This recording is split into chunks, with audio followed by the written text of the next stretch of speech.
성경 말씀은 느헤미야서 제2장 11절부터 20절까지의 말씀입니다.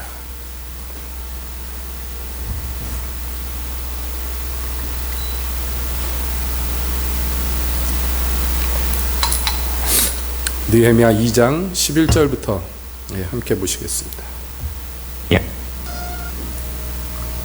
내가 예루살렘에 이르러 거한 지 3일에 내 하나님이 내 마음을 감화하사 예루살렘을 위하여 행하게 하신 일을 내가 아무 사람에게도 말하지 아니하고 밤에 일어나 두어 사람과 함께 나갈새 내가 탄 짐승 외에는 다른 짐승이 없더라. 그 밤에 골짜기 문으로 나가서 용정으로 부은 문에 이르는 동안에 보니 예루살렘 성벽이 다 무너졌고 성문은 소화되었더라. 앞으로 행하여 새 문과 왕의 못에 이르러는 탄 짐승이 지나갈 곳이 없는지라. 그 밤에 시내를 쫓아 올라가서 성벽을 살펴본 후에 돌이켜 골짜기 문으로 들어와서 돌아왔으나 방백들은 내가 어디 갔었으며 무엇을 하였는지 알지 못하였고 나도 그 일을 유다 사람들에게나 제사장들에게나 귀인들에게나 방백들에게나 그 외에 일하는 자들에게 고하지 아니하다가 후에 저희에게 이르기를 우리의 당한 곤경은 너희도 목도하는 바라.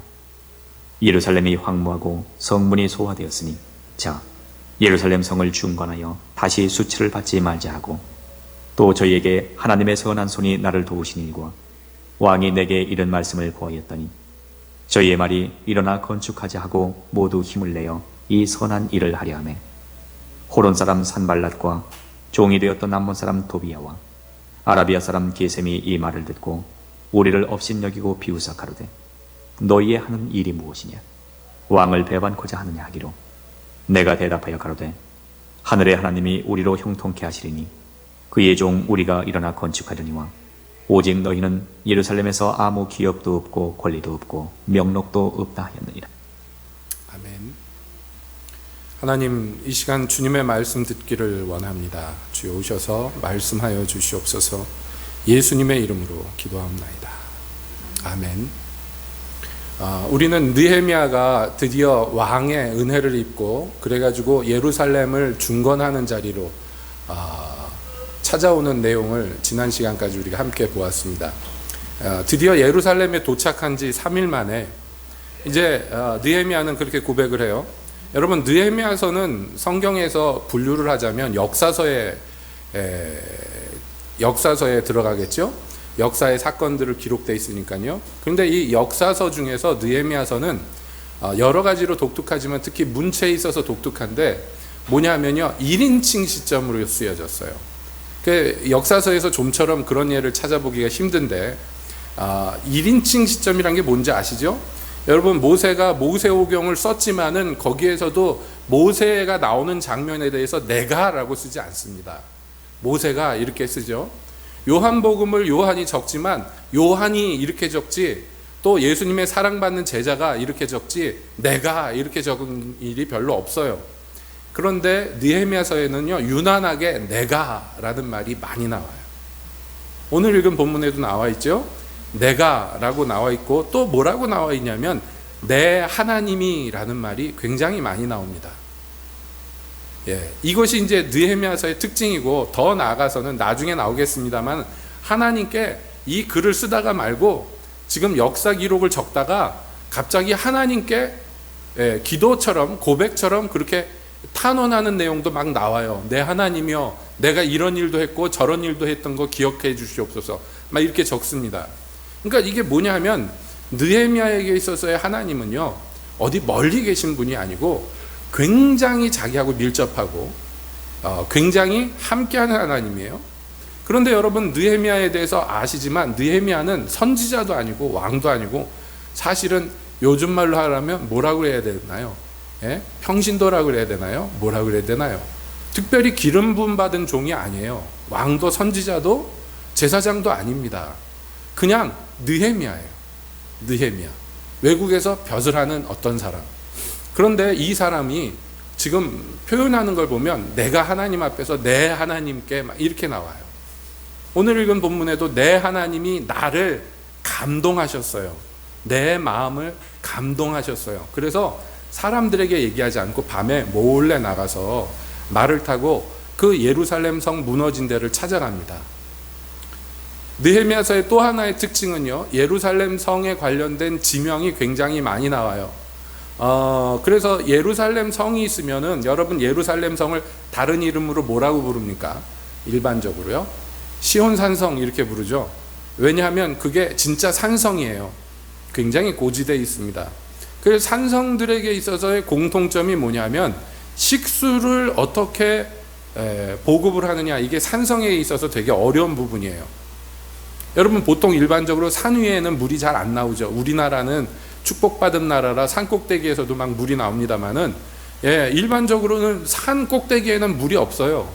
그러니까 이 시온산성이라고 하는 예루살렘에도 물을 어떻게 공급하느냐, 이게 굉장히 심각한 문제였고, 그래서 다윗, 솔로몬 이런 왕들이요, 또 역대 왕들이 이 물을 잘 수로를 내 가지고 그래서 어떻게 잘 보관하느냐, 여기에 대해서 굉장히 애를 썼습니다. 그래서 지금 예루살렘 유적에 가보면, 저는 안 가봤습니다만은 그 자료를 보면 지금 예루살렘 유적 중에서요, 솔로몬 왕이 만들어 놓은 그 저수지 겸 연못 겸 이런 게 아직도 남아 있어요. 그러니까 그 고대 사회에서도 굉장히 애를 쓰는 건데, 여기 보면 그 지명들이 다 나옵니다. 예루살렘에서 밤에 일어나 가지고 부하 몇 명 데리고 말 타고 갔는데, 골짜기 문에 이르러 용정으로 분문에 이르는 동안 이렇게 나오니까, 여기 용정도 한문으로 써놨습니다만은 이게 그 샘물 이름이에요, 용정이. 그래서 이 예루살렘에 있는 12문 중에서 이제 분문, 한문으로 써놓으니까 분문, 그러니까 그럴듯해 보이지만 이게 똥문이에요. 똥분자를 써서 그런 문입니다. 글로 해가지고 지금 예루살렘 성벽에 가까이 갔는데, 가까이 가서 샘문과 왕의 못에 이르러 이렇게 나오죠. 여기 이 문 이름 샘문도 역시 마찬가지인데요, 샘과 관련된 문이라서, 그래서 보통 이 샘문에 대해서 해석할 때는 뭐라고 얘기하냐면, 그 성전 그 문 지방에서 물이 스며 나와서 남쪽으로 흐를 때 그 문이 이 샘문이다, 뭐 그렇게 얘기를 하기도 합니다. 아무튼 샘문 옆에 왕의 못이라고 그래서 솔로몬이 만들어 놓은 그 저수지를 얘기하는 거예요.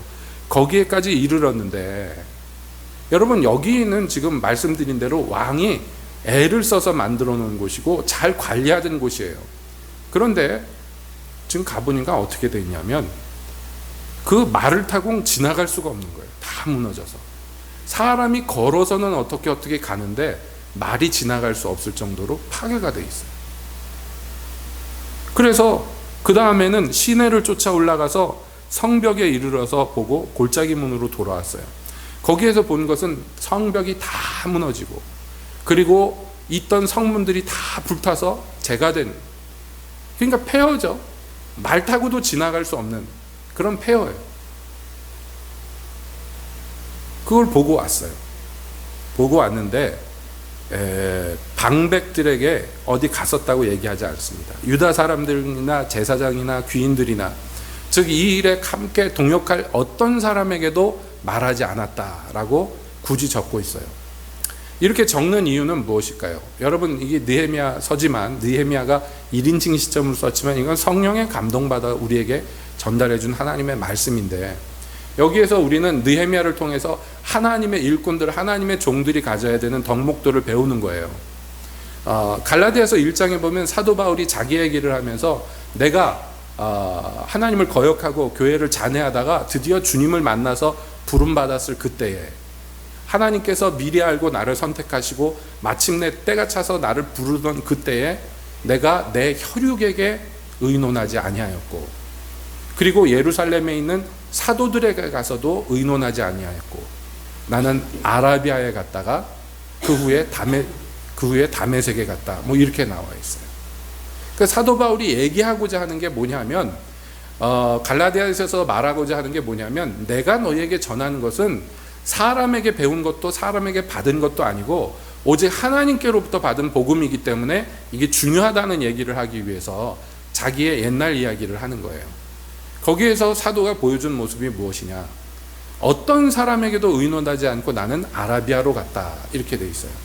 그러니까 아라비아에서 3년 동안 사도 바울이 예수님을 만나고 아라비아에서 3년 동안 있었는데, 이 아라비아는 여러분 사막을 의미합니다. 이것은 모세와 함께 광야를 건넜던 그 광야보다도 더 척박한데 아라비아라고 부르는데, 지금 말하자면 대부분 그 사우디아라비아가 차지하고 있는 그 지역 있잖아요. 우리가 흔히 사막 그러면은 딱 떠오르는 사하라 사막이 쫙 펼쳐진 거기를 얘기하는 거예요. 그러니까 사람이 없는 곳에 갔다. 바울이 왜 그랬을까요? 그땐 사울이었는데. 자, 우리 사울의 입장에 되어서 봅시다. 여러분, 사울이 하나님에 대해서 모르는 사람이 아니에요. 복음에 대해서 통달한 사람, 즉 구약 성경의 전문가입니다. 그런데 구약에서 증거한 바가 예수 그리스도라는 것을 몰랐어요. 그래서 예수님을 반대하고 교회를 박해했습니다. 나중에 부활한 예수님을 만나고 깨달은 거예요. 주여 뉘시오니까 그랬을 때 예수님이 내가 바로 네가 핍박하는 예수다 그랬을 때 깨달은 거예요. 자기가 이제까지 메시아를 대적했다는, 하나님을 대적했다는 사실을 발견한 거예요. 그래서 그가 다메섹에 들어가서 예수는 메시아다, 그리스도다 증거하는데 그 말을 이길 자가 없었어요. 그래서 어떻게 했습니까? 죽이려고 했죠. 다메섹에 있던 사람들이. 그래가지고 바구니에 타가지고 성문 밖으로 탈출해가지고 살아남는 거예요. 자, 이제 말하자면 사울 입장에서는 자기가 이제까지 믿어왔던 게 다 무너졌어요. 그러나 그렇다고 해가지고 구약 성경에 대한 지식이 어디로 사라진 게 아니에요. 그런데 구약 성경에 대한 지식은 있지만 이것을 이제 해석을 새롭게 해야 돼요. 예수 그리스도라는 그 필터, 창문을 통해서 그 말씀을 볼 수 있게 돼야 돼요. 자, 이런 일들은 그의 인생을 완전히 뒤바꾸는 일이고 가던 길에서 완전히 틀어져서 유턴해버리는 길이에요. 얼마나 중요한 일입니까? 일생일대 중요한 일인데 그 일 앞에서 혈육에게 의논하지 아니하였다. 여러분, 우리가 알지만은 사도 바울의 혈육이라고 불리는 일가 친척들은 의논할 만한 사람들이에요. 무식쟁이가 아닙니다. 명문가에서 나옵니다. 날 때부터 로마 시민권이 있는 사람이에요. 여러 가지 의지하거나 의논할 만한 인사들이 많은 집안이에요. 여러분, 우리는 요즘에 그러잖아요. 집안에 의사나 변호사 하나 있으면은 집안 식구 중에 한 명이라도 있으면 굉장히 도움된다, 그런 얘기 들어보셨죠?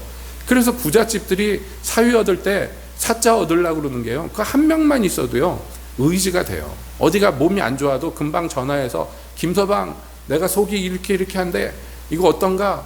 정신과 의사라도 물어본단 말이에요. 내과 의사도 아닌데도. 그렇죠? 하다못해 가축병원 의사라도 한 명 있어도, 수의사라도 있어도 도움이 많이 돼요. 전문가가 한 명 있으면. 여러분, 변호사 한 명 있으면 변호사들이 그 얘기를 합니다. 아주 그냥 귀찮아 죽겠다고 수임료도 안 내면서 추석이나 설날 명절 때 가면 온 일가 친척들이 다 달라붙어서 법률 상담을 하는데 안 해줄 수도 없고 피곤하고 해줘봐야 돈도 안 되는 거 막 그러잖아요.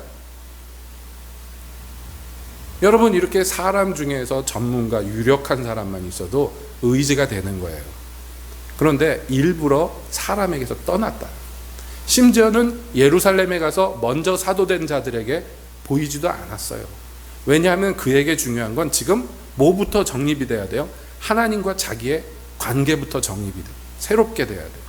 이제까지 평생 하나님을 섬긴다고 섬겼지만 하나님의 뜻대로 섬긴 게 아니라 제 뜻대로 섬겼단 말이에요. 사도 바울의 입장에서는. 이게 바뀌어야 되잖아요.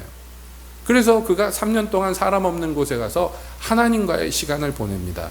이게 굉장히 중요한 거예요. 여러분, 예수님이 공생에 시작하실 때 맨 처음 그가 세례 요한에게 세례를 받고 물에서 올라오실 때 성령이 그 위에 임하셨어요. 이제 본격적으로 하나님의 아들의 일이 이루어지기 시작해야 됩니다.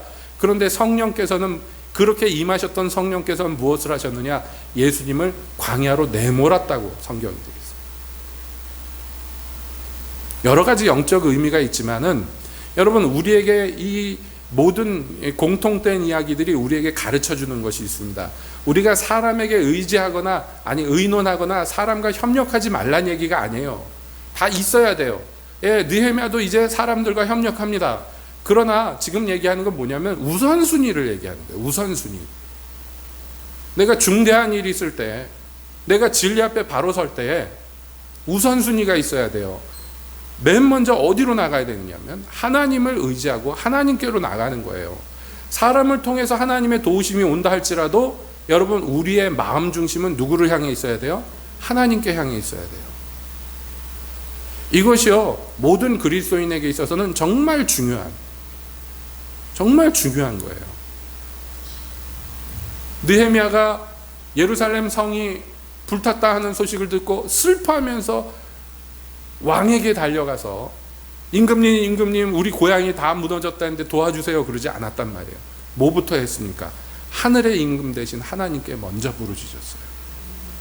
그리고 하나님께 청원했어요. 하나님, 이 사람에게 내게 은혜를 입게 해주시옵소서. 때가 참에 왕에게 은혜를 입고 그래서 지금 예루살렘에 왔어요. 그러면 어떻게 보면 이제까지 기도한 것이 다 응답받은 것 같지요? 그런데 그는 예루살렘에 도착해서 3일 동안 가만히 있었어요.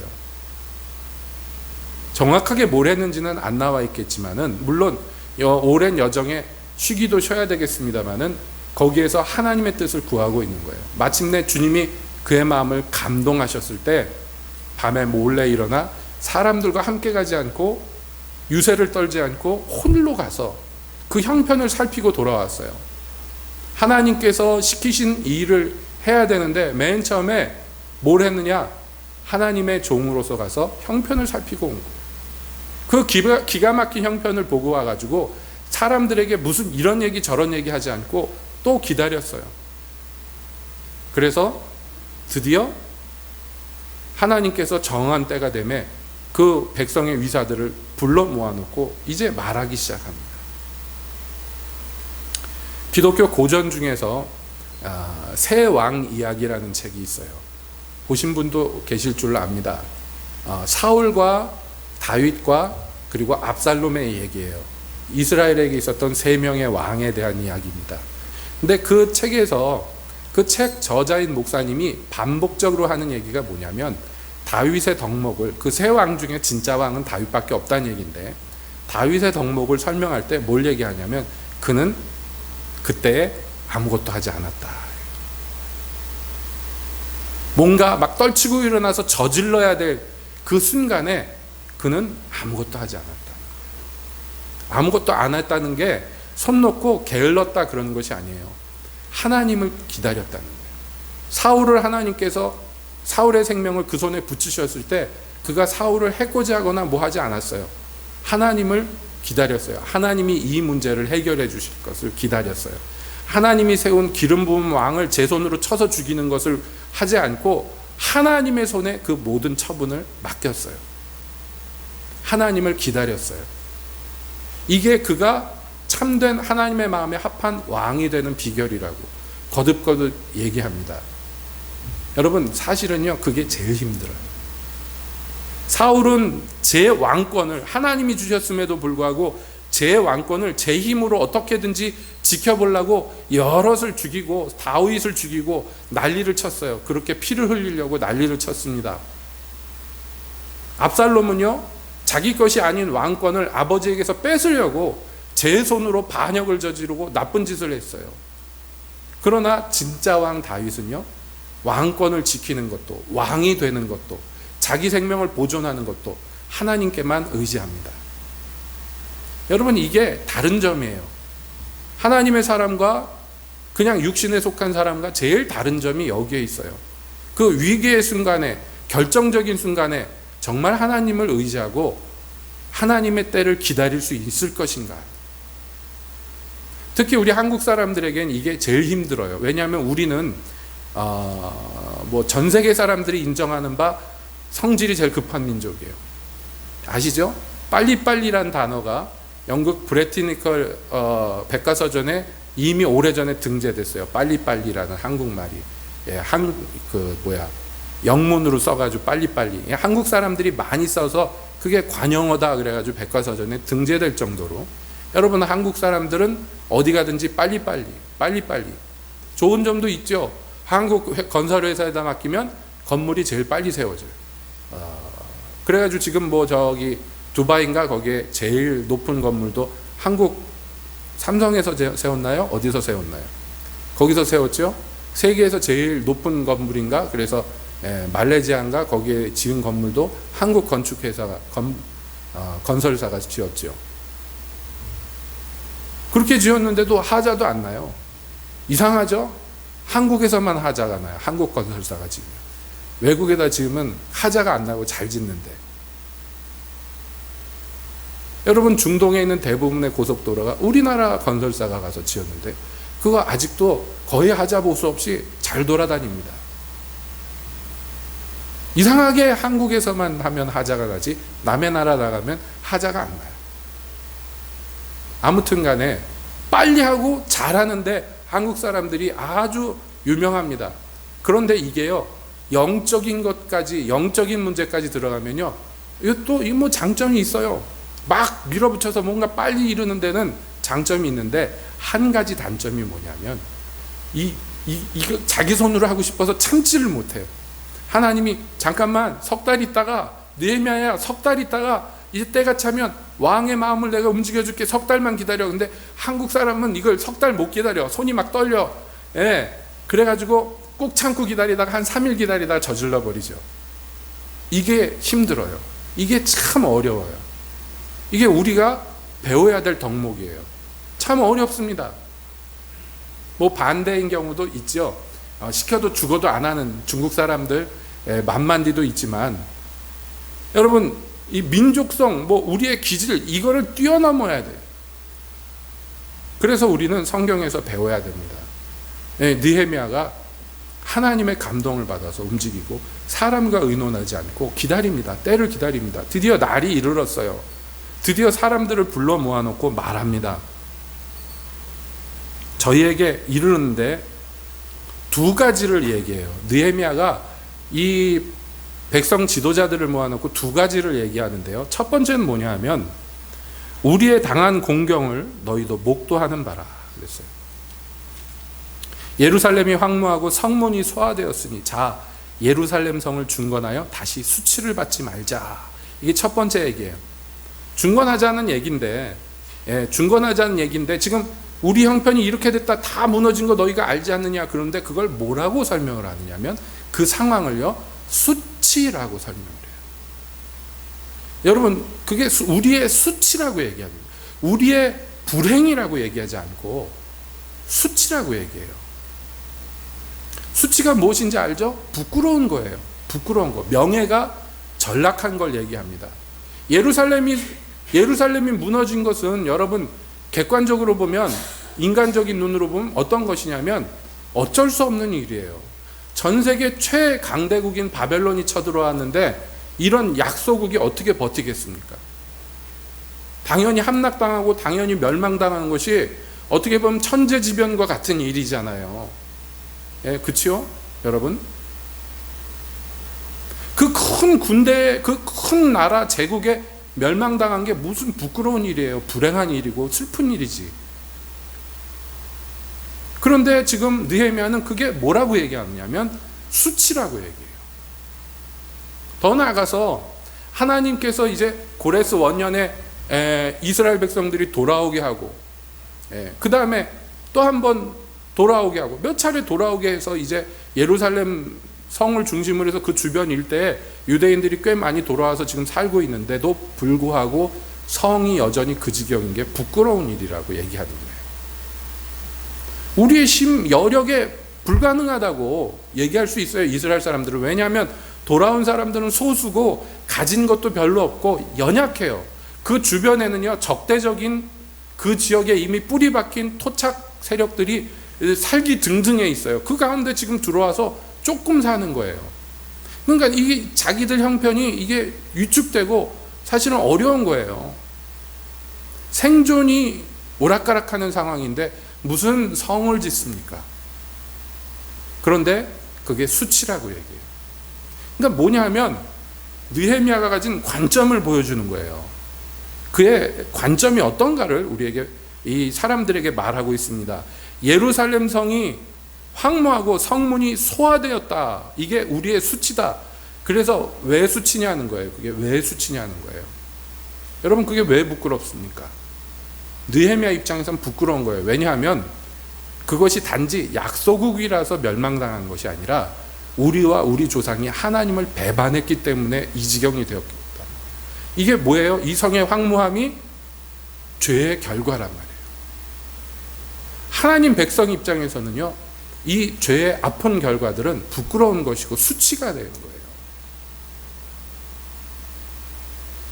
여러분, 이것은 우리에게 지금 어떤 그림을 보여줍니다. 구약의 대부분은 우리에게 그림과 같은데요. 여러분, 예를 들어서 봅시다. 우리가 하나님의 백성 예수 그리스도의 제자가 되었습니다. 그래서 하나님의 백성이 된 지 오래되었는데 옛날 성품들이 남아있잖아요. 예전에 아담 자손일 때 성품들이 남아있잖아요. 그런데 그 성품들이 지금 남아있을 뿐만 아니라 나의 성품의 대부분을 차지하고 있다면 이것은 내 영혼이 황무한 것이고 이것은 부끄러운 것이에요. 수치스러운 것이에요. 그리고 관점을 바꿔야 돼요. 내가 시험에 들 수밖에 없고 내가 넘어질 수밖에 없고 내가 연약할 수밖에 없는 이유가 1000가지 만가지 있어도 여러분, 그 앞에서 우리는 한마디 하는 거예요. 이건 부끄럽다고, 수치스럽다고.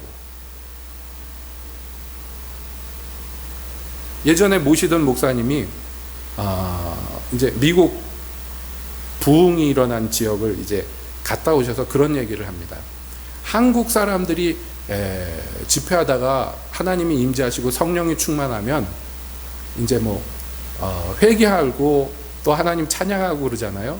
근데 미국 사람들이 그렇게 주님의 임재 앞에 나타났을 때 반응을 보니까 한국 사람하고 굉장히 많이 다르더라. 그런 말씀을 합니다. 미국 사람들이 그냥 멀쩡하게 살던 사람들이 어느 날 갑자기 주님을 탁 만나버리면 그러면 그 앞에 꼬꾸라져서 제일 많이 고백하는 말이 뭐냐면 수치스럽다고, 부끄럽다고 그런대요. 하나님 앞에 부끄럽다고 그런대요. 근데 한국 교인들은 주님 앞에 거꾸로졌을 때 부끄럽다고 그런 사람들이 별로 없대요. 우리는 주로 뭐라 그럽니까? 예? 그냥 용서해달라고 그러죠. 주로 잘못했다고 그러죠. 그런데 미국 사람들은요, 주님한테 물론 용서 구하는 거죠. 회개죠. 회개인데 그 회개 기도들이 들어보면, 옆에서 들어보면 부끄럽다고, 수치스럽다고 하는 얘기를 굉장히 많이 한대요.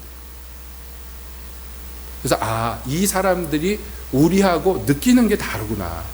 주님의 영광 앞에서 느끼는 게 다르구나. 그러면서 특히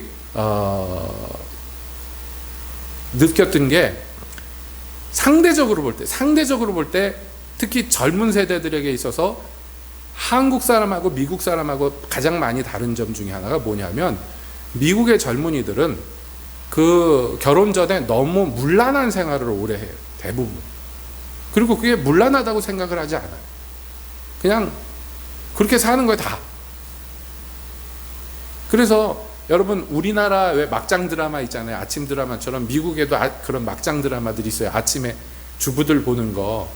그런데 그런 드라마들 보면요, 저는 그런 걸 안 봅니다만은 그런 드라마들, 미국 드라마 좋아하는 사람들 보면요, 그게 10년, 20년씩 하는 드라마들이 있어요.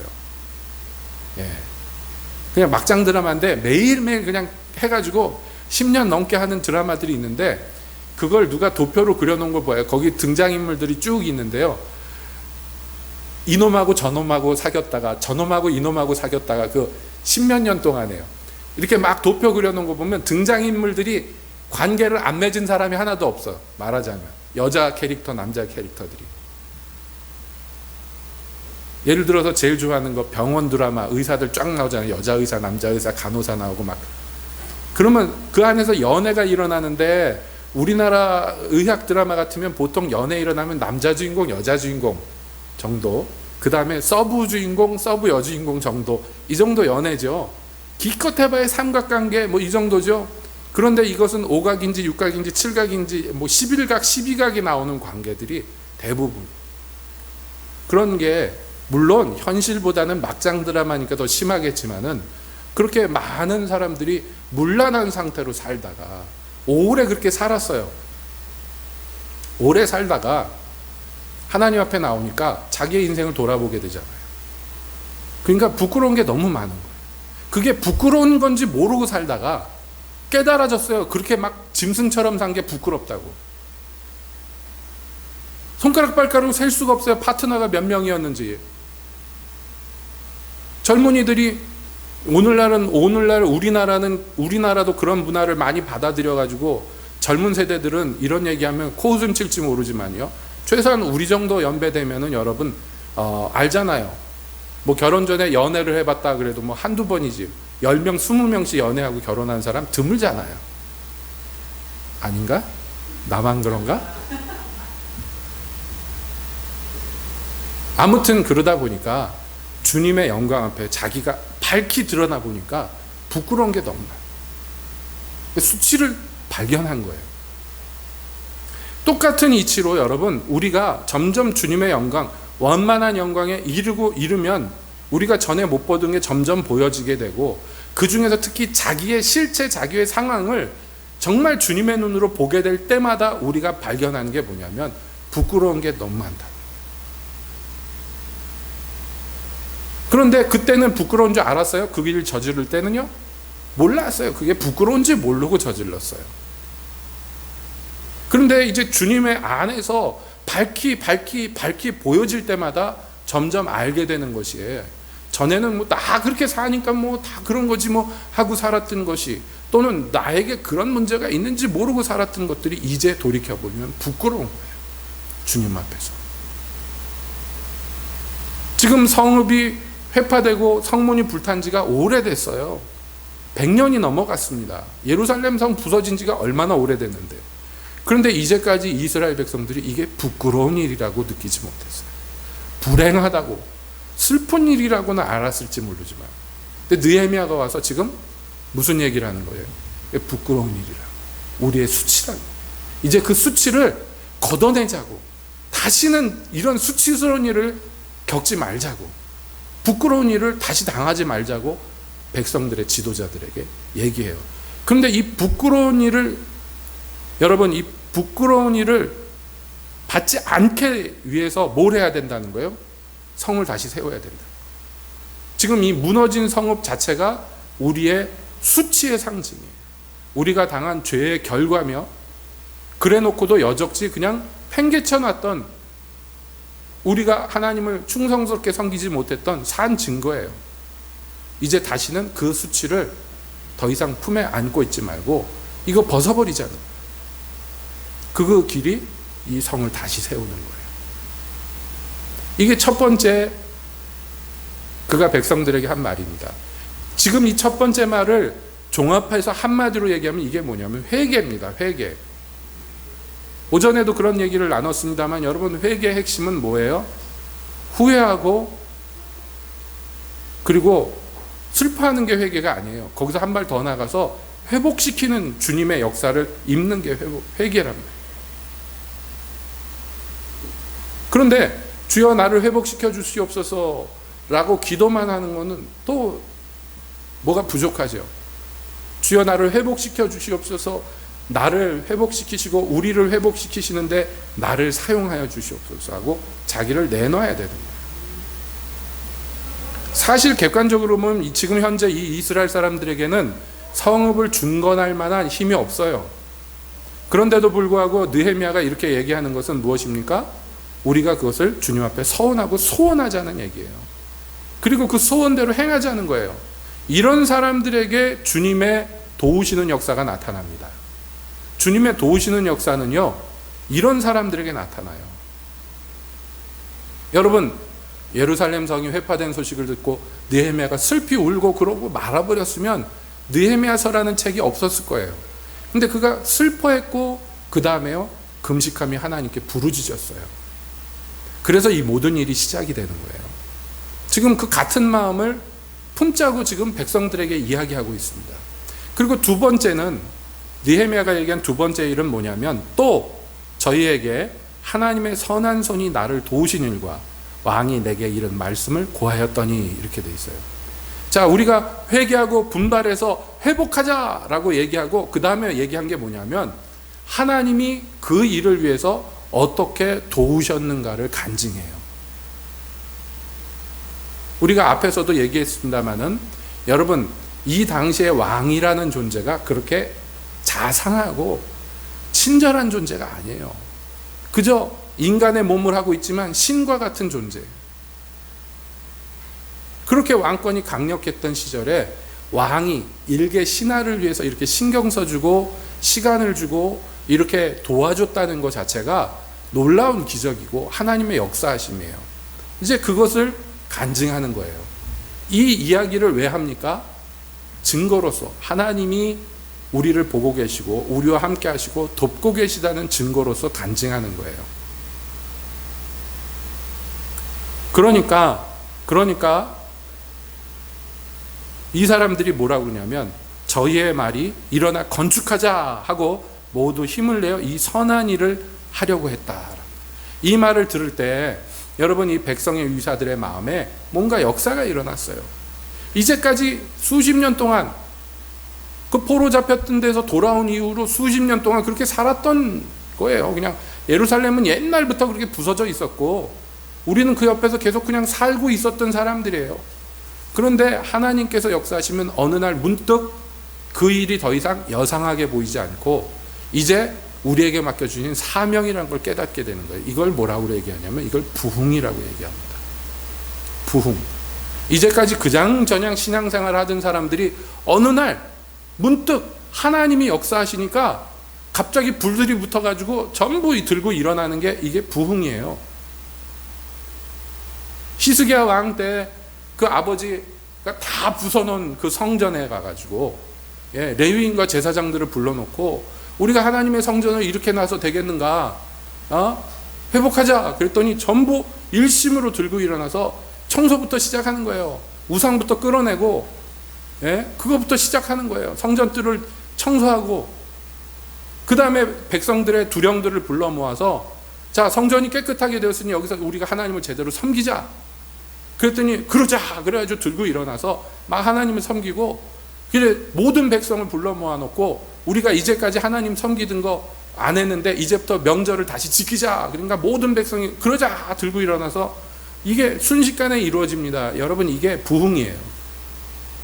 느헤미야 때 규모는 작지만 여러분, 이제까지 위축되고 우리가 어떻게 할 수 있어, 우리가 그걸 어떻게 생각도 하지 않고 그게 부끄러운 일이라고 느끼지도 않았던 사람들이요, 느헤미야의 말을 듣고 일어나서 뭔가가 시작되기 시작해요. 여러분, 이게 부흥이라고 말씀드렸죠? 다른 말로 하면 드디어 하나님이 일하기 시작하시는 거예요. 드디어.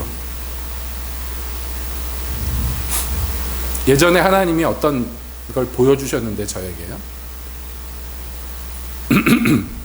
그 넓은 농지가 있는데, 보통 그렇잖아요. 평야지대 농지가 있으면 중간에 수로 같은 걸 이렇게 만들어 놓죠. 그래가지고 이렇게 수로로 물이 흘러가는데 군데군데 이제 논밭으로 물이 나가는 데마다 이렇게 밸브 같은 걸 수문을 만들어 놓습니다. 그 보통 때 이제 닫아 놓다가 물이 공급되면 이렇게 위에서 돌리면 그쪽으로 물이 나가고 이래요. 그런데 이 수로에는 물이 가득해. 물이 계속 흘러. 이 수로는, 하나님의 은혜는 언제나 있어요. 언제나. 중요한 건 그 수문과 같은 그 밸브와 같은 역할을 해야 되는 사람들을 하나님이 세워놓으셨는데, 이 사람들이 밸브를 안 열면 하나님의 물은 그냥 흘러가요. 근데 논밭에는 물이 없어요. 그냥 말라 비틀어지는 거예요. 하나님이 자기의 종들을, 자기의 일꾼들을 각각의 수문에 그렇게 배치해 놓으셨어요. 그들이 할 일은 뭐냐 하면 물을 만들어내는 일이 아니에요. 여러분, 우리가 불을 만들어서 사람들에게 붙일 수는 없어요. 그거는 그래서도 안 돼요. 할 수도 없지만 그렇게 해서도 안 돼요. 이 불은 하늘에서 내리는 것이고 이 생명수는 주님의 보좌에서 흘러나오는 거예요. 우리가 할 수 있는 거라고는 딱 한 가지밖에 없어요. 그게 흘러가도록 밸브를 여는 거예요. 이게 수문이에요. 우리더러 물을 만들어내라 그러면 죽으라는 거나 마찬가지야. 뭐 어떻게 하겠어요? 우리가 못하지. 그러나 할 수 있는 게 있어요. 예 주님 하면서 문을 여는 거예요. 모퉁이돌 선교의 이상 목사님이 쓴 책이 있어요. 모퉁이돌 선교에서 나온 책이 있는데 책 제목이 굉장히 의미심장하죠. 보신 분이 있을 거예요. 책 제목이 단순해요. 예 주님. 이게 어떻게 되겠는가? 저 북한이 어떻게 복음화 되겠는가? 저 공산국가에 어떻게 복음이 들어가겠는가? 인간적으로 보면 불가능하죠. 그런데 어떤 사람들이 예 주님 하고 했단 말이에요. 어떤 사람들이. 그래서 사람의 눈으로 볼 때 불가능한 이것들이 이루어집니다. 왜냐하면 주님의 자원은 절대로 부족하지 않아요. 주님의 베푸시는 건 절대로 연약하지 않아요. 모자라지 않아요. 주님이 손이 짧아서 구원 못하는 게 아니에요. 단지 우리의 죄가 주님과 우리 사이를 막아서 있기 때문에 주님의 역사를 못 보는 거예요. 그러니까 이 예 주님하고 여는 사람들이 누굽니까? 느헤미야와 같은 사람. 또 느헤미야의 말을 듣고 그럽시다 하고 일어나는 이런 사람들이 그 역할을 하는 거예요. 이 사람들의 이름이 느헤미야서에 보면 자세하게 나와 있어요. 이제 앞으로 볼 거예요. 얼마나 영광스러운 이름들인지 몰라요.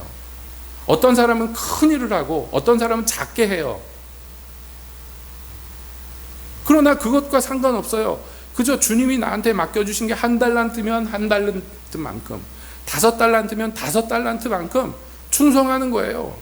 거기에 하나님의 계산은 거기에 다른 것 없어요. 얼마나 예한가 그것만 보셔요. 하나님. 그런데 이렇게 백성들이 일어나서 합시다 했는데 그때 꼭 빠지지 않고 등장하는 또 등장인물이 있어요. 이런 상황에 꼭 빠지지 않고 누가 나와야 돼. 마귀의 역사도 여러분 하나님의 부흥이 일어나면요 마귀의 역사도 함께 일어나요. 왜냐하면 얘들이 잠들어 있고 평소에 말 시키는 대로 잘 듣던 인간들인데 왜 얘네들이 획가닥 해가지고 갑자기 주님을 쫓겠다 그러면 마귀 입장에서 난리 나는 거 아니에요. 이제까지 돌아온 이스라엘 백성들이 재구실 못하고 빌빌빌빌 대고 그 위에 군림하고 제 마음대로 막 그 백성 앞에서 호령하고 살았던 인간들, 호론 사람 산발랏, 종이 되었던 암몬 사람 도비야, 아라비아 사람 게셈, 이게 그 대장들이 나와요.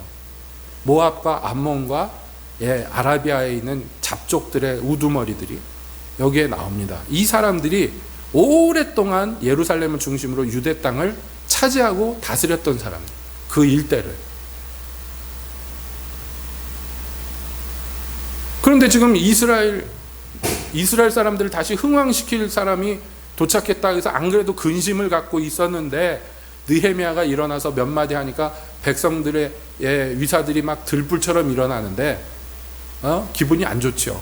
많이 나쁘죠. 그래서 뭘 하느냐 이렇게 얘기해요. 비웃어 가로되 업신여기고 비웃어 가로되 이렇게. 그러니까 여러분 우리가 주님께 예 하고 나갔을 때 말이에요. 그것을 하는 데 있어서 마귀가 막 그걸 못하게 방해를 하는데 와서 우리를 죽이고 그런 건 못해요. 어느 일정 이상은 우리에게 해코지를 할 수가 없어요. 그래서 마귀가 제일 심하게 들고 나오는 게 뭐냐면 거짓말, 속임수예요. 말들을 통해서 우리의 마음을 요동시키고 우리가 주님 쫓는 것을 회방합니다. 우리의 마음을 꺾어지게 만들려고 해요. 그래서 업신여기며 비웃어 가로되 너희가 뭘 하려느냐, 왕을 배반코자 하느냐. 그래요. 제일 민감한 얘기죠. 여러분 이게 뭐예요? 역모를 꾸미느냐 이런 얘기예요. 역모 소리가 나오면 어떤 왕도 가만히 안 넘어가잖아요. 그런데 거기 굴하지 않고 느헤미야가 대답합니다. 하늘의 하나님이 우리로 형통케 하시리니 그의 종 우리가 일어나 건축하려니와. 분명하게 이 느헤미야의 관점이 다시 한번 분명하게 나와요. 우리가 할 거야 라고 얘기하지 않아요. 먼저 뭘 얘기합니까? 하늘의 하나님, 네가 땅의 왕을 갖고 우리를 협박하거니와 하늘의 하나님이 우리를 형통하게 하신다. 믿음을 갖고 외칩니다. 여러분, 마귀의 모든 회방과 그 속임수는요, 우리가 간단하게 이길 수 있어요. 받아들이지 않으면 돼요. 거절하면 됩니다. 너희는 마귀를 대적하라, 그러면 너희를 피하리라 성경이 약속하고 있어요. 그것을 귀담아 듣고 마음에 품고 그러면 그때부터 마귀가 우리에게 주인 노릇하는 거예요. 그 말을 애초에 거절하고 딱 끊어서 아예 근처도 못 오게 해요. 하나님이 우리를 도우시고, 그러니 우리가 이 성을 중건할 수 있다. 그러나 너희는 예루살렘에 아무 기업도 권리도 명목도 없다라고 분명히 밝혀요. 조금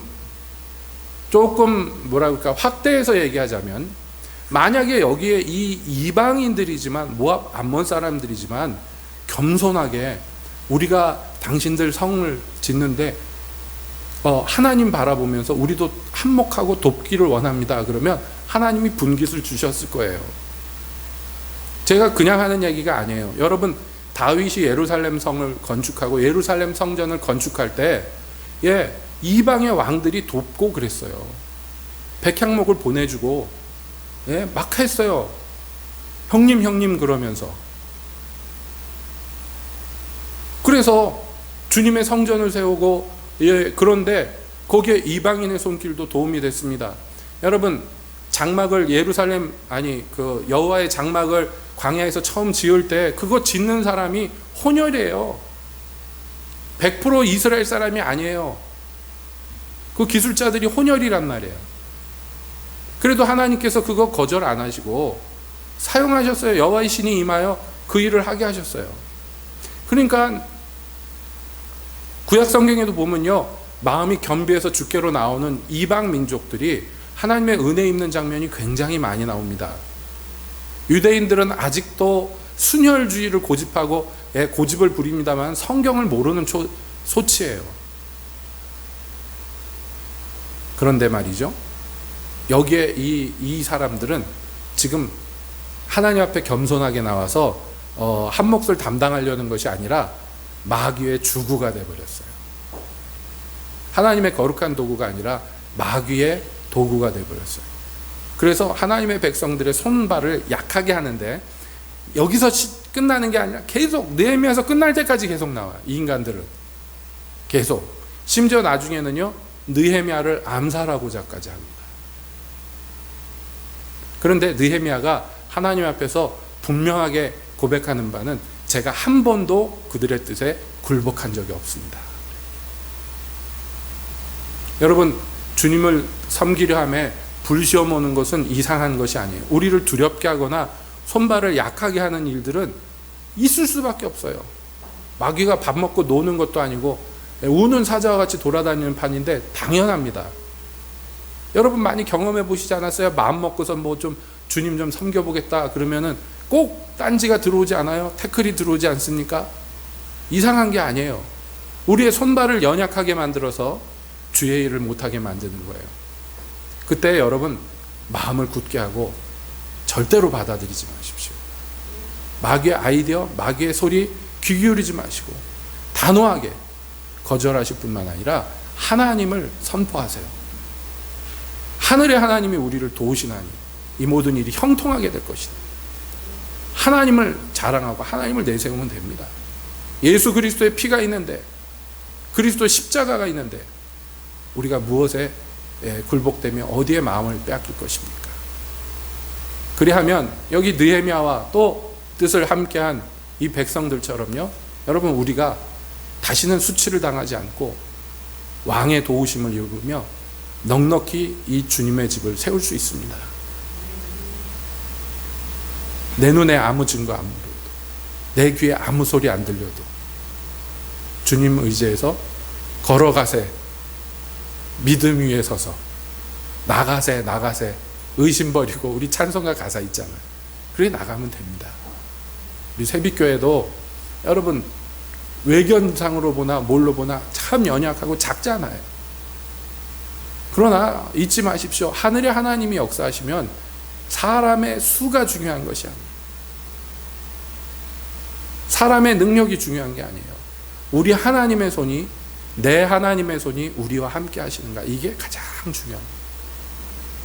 그것을 믿고 우리가 주님의 부르신 바 거룩한 일들을 한 명 한 명 다 이루시는 거룩한 주의 종들 되시기를 예수님의 이름으로 축복드립니다. 기도하겠습니다.